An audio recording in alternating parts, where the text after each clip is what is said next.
What's up, VC? It's your boy here, eclectic Eric of the VC.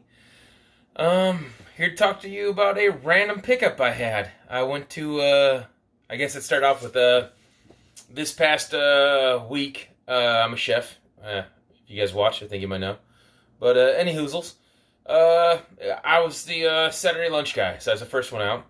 I swung by the old pharmacy to, say hi to, Frank. Cool to see that my boy Huey there is working there full time now. That's super cool. Want to step in and check with him. I got that calendar. It's a monster. We started powwowing on Record Store Day and shooting the breeze. Here's a little fact about Record Store I thought was amazing. I was like, hey man, what are you gonna get, man? Oh, by the way, sorry, Record Store Day. It's the topic at hand, and it's April 13th is gonna come around or whatever it is, and 2, 3, 4 weeks later. People are still going to be showing their pickups. So, sorry if I'm ruffling the feathers, but it is what it is. There's Record Store Day conversation. It'll move on quick and I'll whatever. But so, 3-inch records. You have to buy the record player, and then he was telling me that you get like a miscellaneous like hodgepodge box of 3-inch records, and you don't even know what you're getting. So you have to commit to owning so many, and you have to you can get 2 or 3 sets of however many you have to buy, and you can get duplicates, or have X amount of records and not even have the 1 or 2 you think are going to be easiest to sell. But thought that was special, But and then if people just want those for keepsakes, who's to say you're ever going to get these little record players off your hands? Anyways, so I guess hey, big thanks. Broke 100. I'm weird. I like clean numbers. When I get to 111, that's 111, people subscribers, I got a competition. I got a contest. It's not a competition, never is. Not that we're not flooded with them, and it's cool. I need to get around to doing DJ High Noons. I know Rob has one too. I want to do both those. Not so much for the chance of winning, but just supporting good guys in the VC. Tim's a good dude. Rob's a good dude. But so, yeah, I'll get to that eventually here.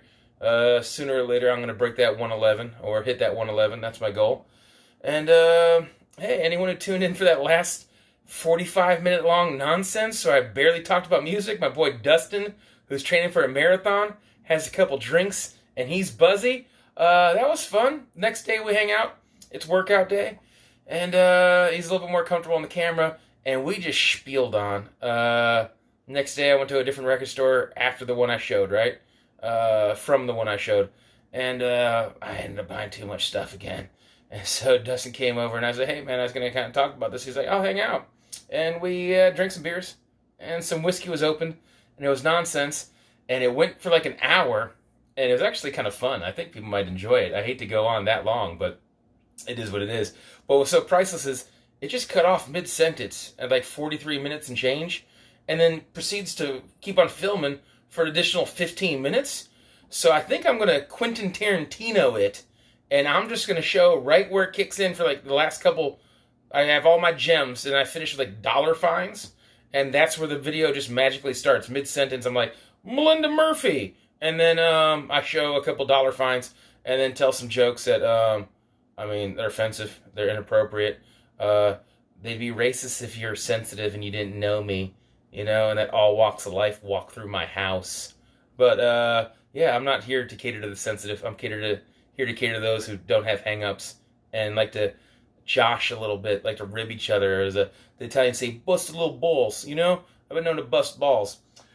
But I figure since I'm stone cold sober, and it's just me, and I did pick up some records when I went to go say hi to my boys at pharmacy, I'd show my little baby stack I have here.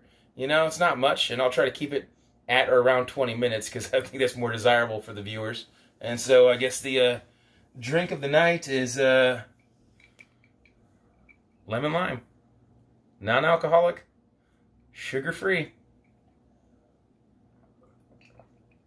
That's tart, because there's no sugar. A small touch of honey. That's it. Oh, I don't think we stand much of a chance, but yeah, go Badgers. On Wisconsin.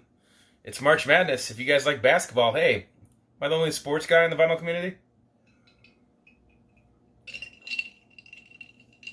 I'm not psycho nuts about it, but I have my teams. I'm loyal. But so, any hoozles. This isn't basketball talk. This is vinyl talk with your boy Eric. Get weird with Weinbender. So let me grab this stack where you can't see it. You know, speaking of can't see, another Comic-Con gem. Let me go and hide my face here for a second. That's a thing of beauty right here. Tomb of Terror. Tales from the Crypt. Tales from the... See, now I got Tales from the Crate in my head. Which is great, because Andrew's a good dude. But, yeah, Tales from the Crypt. All that old... Before horror was just torture, mutilation, rape, and just whatever. I like all that nerd sci-fi stuff from back in the day. Anyways, doing well. 6 minutes. I'm talking about music. The Grifters. So I stepped in the record store today. I see this Fat Possum hype sticker. And it's kind of becoming like a, not necessarily like a seal of approval, but definitely like a mark of interest. So I'm just like, hey man, what's that Fat Possum? It's probably a reissue. I was like, why do I know this? I said, man, I know the Grifters. So maybe deep from my subconscious from the 90s. I remember it. The original Grifters has this,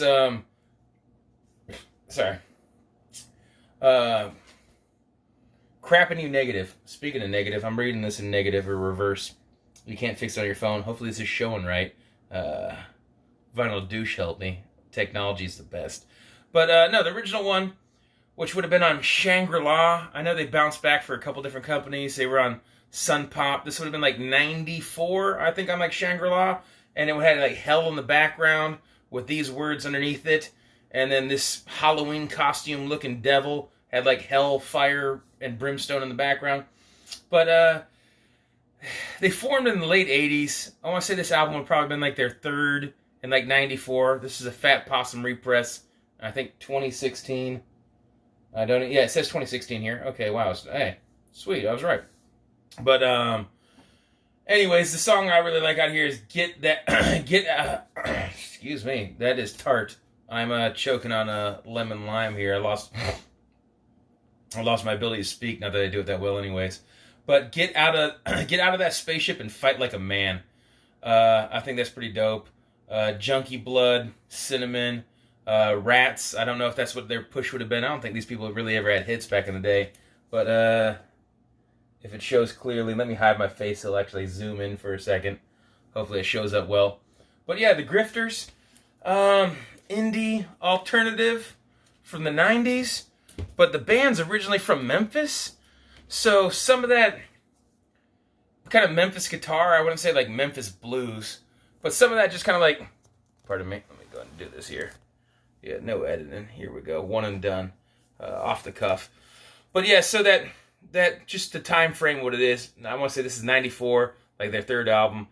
They did probably have one or two albums after that, and they just kaput. I think they flirted with touring again and coming back and forth, maybe dropped an EP later, I don't know.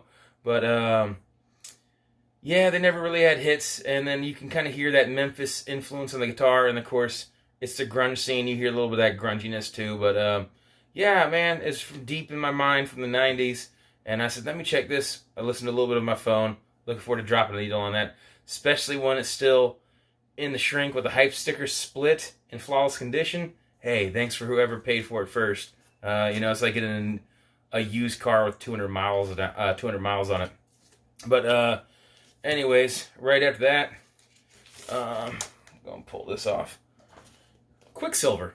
If you don't know, this is a little psyche. Gets spacey at times.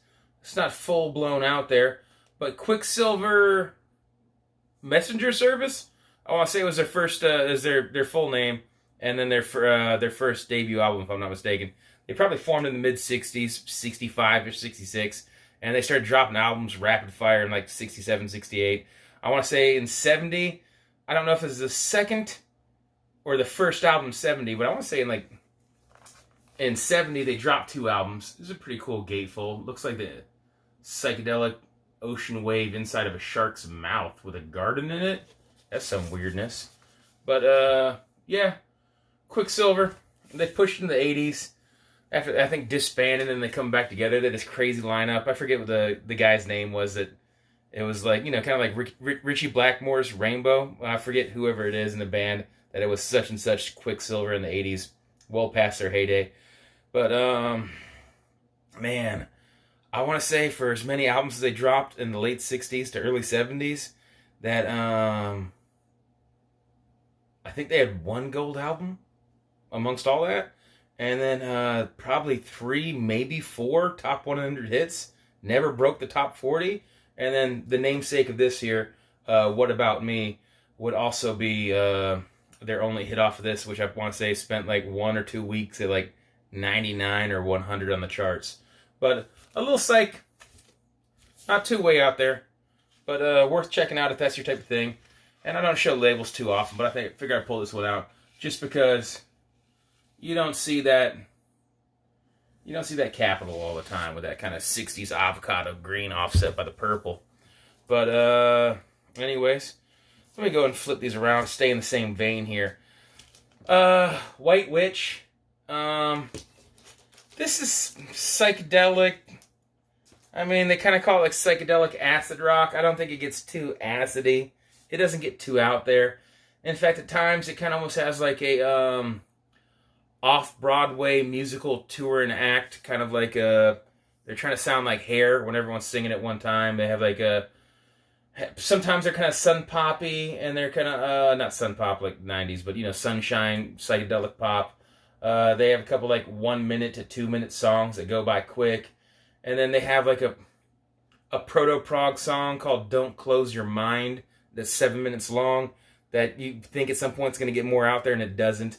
But, I mean, it's all right. I'm not mad at it. They were supposed to... I was reading like old Rolling Stones interview that came up on like... When I was just Googling them. I was like, man, I know White Witch.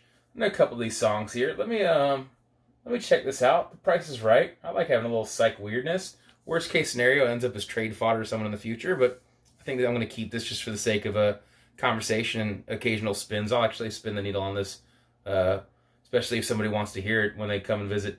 But they kind of get categorized occasionally as like a glam metal, which is really offensive just because they kind of have that 70s androgynous, we wear face makeup as bros, doesn't make you glam metal. This guy right here, who's lounging about, who has the irony of like 13 and 17 on his face at the same time, I guess he's glammy. He looks like a twat, to be honest with you. But all these bros are standing back here with a, I don't know what to do with my hands.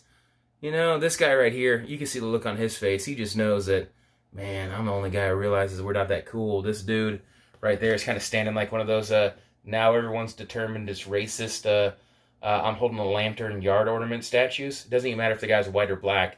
They're racist. It's not the intent. It's just what some social justice warriors determined is offensive, and then you're guilty by association. But, yeah, this bro's got a Alaskan whaler, a sweet beard with no mustache. Yeah, music doesn't always deliver. It's cool. If that's your bag, baby.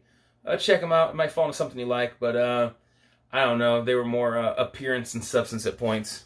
But I can't crap on them too hard because I bought it and I kind of like it. But pretty sure both their records were on Capricorn. And then White Witch. I wonder if they just put it on white because their name's White Witch, or if this is actually like a white label promo. Don't know, don't care. Pretty sure they were flash in the pan. Dropped 2 albums and they're gone. I know they had this weird thing where like, oh, that Rolling Stone interview. I get sidetracked. I do that. If you guys watch these videos, you know that. That they were the counter to Black Sabbath and all things dark and the change in music and the times. And that their music was a fresh wave of beauty and positivity and the counter to all the negativity in the world and the yin to the yang and what have you. And so, I don't know, it was very pompous and arrogant. It read weird. It also read very much of the speech of that day and age. But any hoozles. That's White Witch. I'm not mad at it. Never seen it while flipping. Was vaguely familiar with it. I was like, man, I gotta cop this. But after that, this is not the album I wanted from this artist. All right, I'm not mad at it. This is Expansions by Lonnie Liston Smith and the Cosmic Echoes. Let me go and interrupt myself to, hey, Cosmic Vinyl. How you doing out there, man? Shout out, man. Keeping it a little nerdy. Can't be mad at that. Keeping it a little eclectic. Can't be mad at that. And I saw this, and I was like, I can't be mad at that. And as my boy Dustin would say, you don't need that. And I do. Cosmic Funk is the record I'm always flipping through when I'm in the L's. And I'm looking at this. I don't want to say this slanderously, all right, or disparagingly, because this is still cool, but this is what I call like dining room jazz, where it's not like so boring and uninspired and soft that it's like elevator jazz. But the track listing: Expansions, Desert Nights, Summer Days, Peace, Shadows, My Love. It's not really free, you know, or experimental. It touches that, but for the most part, it's just soft. It's uninspired, you know. It's piano centric a lot of times, and the gatefolds, whatever. My man's just sitting there at the piano. I've heard better Lonnie Liston Smith. I want to say he also has a kind of weird, funky album that has like Eastern influences from like '77 with a guy just in a turban. I might be wrong about that. And if someone knows, leave a comment. But the one that pulls me in here, the track that I'm spinning or needle dropping on, if someone wants to know what this is all about, is Voodoo Woman. But Cosmic Funk, more preferred album. I'm not mad at this. And hey, it accidentally segued into me giving a shout out to a good dude in the VC. Speaking of good dudes in the VC, man, old Bill. This is his cup of tea. This is his bag. I already know that. Robert Z. I don't know if you're watching, but in your comment stream, you gave me a hard time for not having more of this band. And it's Yes, man. And I guess the reason why is that I know there's a lot of people that are just like, man, I like prog. And, you know, like, I'm a prog guy with splashes of jazz, and you're fine. And then there's people who's like, man, I like 80s hair metal and early 90s pop, and that's all they know. And then it's like, I'm a rap head, and I know every type of rap ever. But, you know, when you listen to everything, and you're really eclectic, not that you're just a sucker for everything. You know, there's plenty of music I don't like. But, you know, some things just slip you by, and forgive me, I'll own it.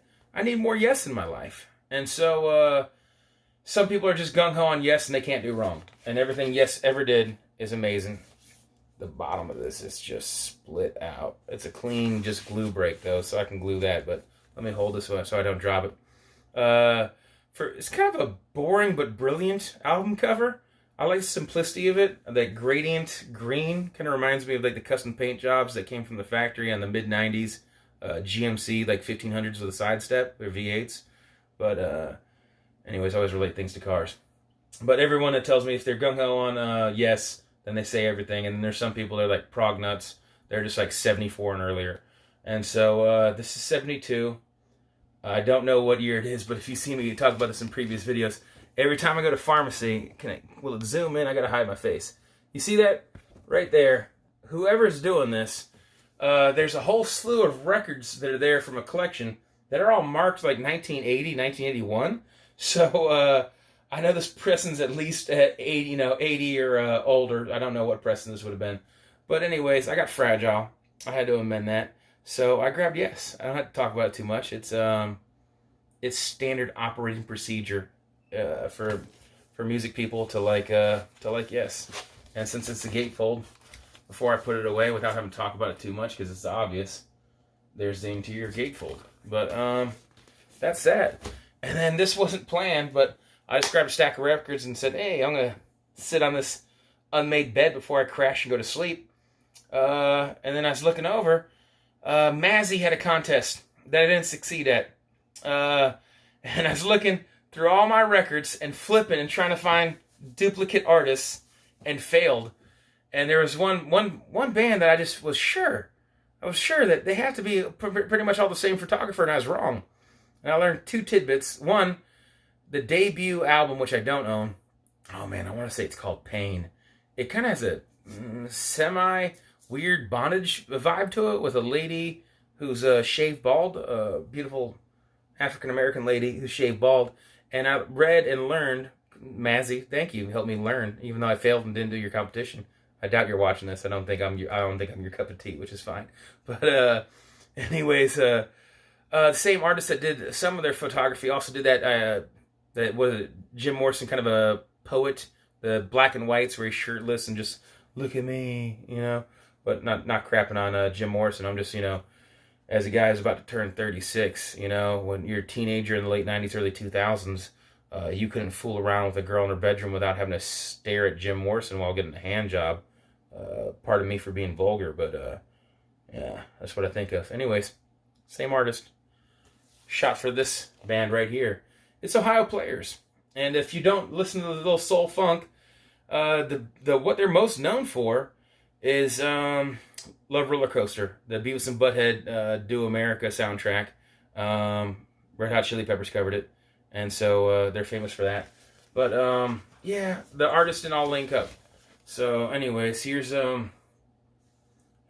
the way, I hate if you have over/under gatefold. Just put the record slot on the top. Don't put it on the bottom where it wants to fall out. But yeah, there's some Ohio Players, and like I say, I figured since it's all in the same vein that it might be the same artist, and it's not. They overlap, but it's never enough to satisfy the needs of that. But it's another one where the record wants to slide out, but I'm catching it. Oh, look at this gentleman right here in a turban. Yeah, they were characters. Made some dope music. But yeah, just a lady and her horse. Because, hey, why not? You tell I didn't plan on showing this because I would have positioned myself differently with a camera. What else do we have here? This one has a little sleeve on it. Let me throw this aside. Breaking 20 minutes. I don't think I know how to stay underneath 20 minutes. So thank you for whoever's watching me, man. I don't want to repeat myself. Yeah, I'm going to Quentin Tarantino it. I think the next video I shot with Dustin the very next day. After he was over, we worked out, and then I feel like I'm repeating myself. I don't know. I can't even keep up with my own thoughts. It's time for bed. But yeah, the next video I'm going to post is actually from the day after that. I showed some videos. Yeah, Dustin and I'm going to show a 15-minute video. So, yeah, I'm repeating myself. And if I don't, who cares? You guys will figure it out in the future. Anyways, shut up. Ohio Players. Yeah. That's a lady I'm not mad at in any way whatsoever. Look at these cornballs in their basketball attire. And they're just like, oh, wow, what are we all looking at? That's what you're looking at. A cheerleader that's doing it. But, so yeah, Ohio Players. And then this one, I figure I'd show last because there's this place that around here that the guy kind of rubbed me the wrong way. And I chose not to do business with him, but I have some vintage audio equipment that I want restored and checked out. And he happens to have a little stack of records that he sells. And not on the outer protective sleeve he had on it, he put this price tag right on it. And now I got to live with that blurb? When I bought it, I just thought it'd peel away. It didn't. It was huge. It wasn't even like a little tiny price tag that you just have to deal with. And then it's handwritten with the price and everything. But, yeah, here's some more, oh, you might know this one too. Skin Tight. That was one of their, I can't sing. But that was one of their big hits that you might actually know. This band was pretty cool. They were kind of funky. They pushed the disco era, but they tried to not go full-blown disco. But here's another over-under where, unfortunately, well, this lady looks like she's trying to actually poop out the record. That's a thing. But so, anyways, Ohio Players, some funky funk I like to mess with. We're under 25 minutes. I guess that's cool. But, hey, thanks for hanging out with your boy, Eric Weinbender. Good luck to your teams, as long as they don't get in the way of my team during March Madness. And if you don't like sports, hey, no worries. We got more things in common. Enjoy making these videos. Enjoy the support. I never really asked people to subscribe to my channel because, hey, if you're going to watch me, you're going to watch me. And if you subscribe to me, chance I probably already subscribed to you. And that's cool. If you do and you choose to on your own accord, that's rad. But one thing I do ask, if you're going to watch the video, leave a comment, man. I want to engage back and forth. You're not going to hurt my feelings. If you're just like, dude, Ohio Players are stupid. The only thing those record covers were good for was jerk material in the 70s when there was no internet. Then cool, that's your opinion. I'll be like, hey, right on. And I'll try to say something witty and funny. Or if not, I'll at least thank you for watching the video. But Yeah, leave comments. That's my only request. I'm out here to make friends and socialize and shoot the breeze in the record community. So, anyways, 25 minutes. I just broke it. Y'all take care. Have a beautiful, beautiful, beautiful, beautiful day. All that jazz. You already know the deal. Take care. Look at me. I don't even know how to press a button.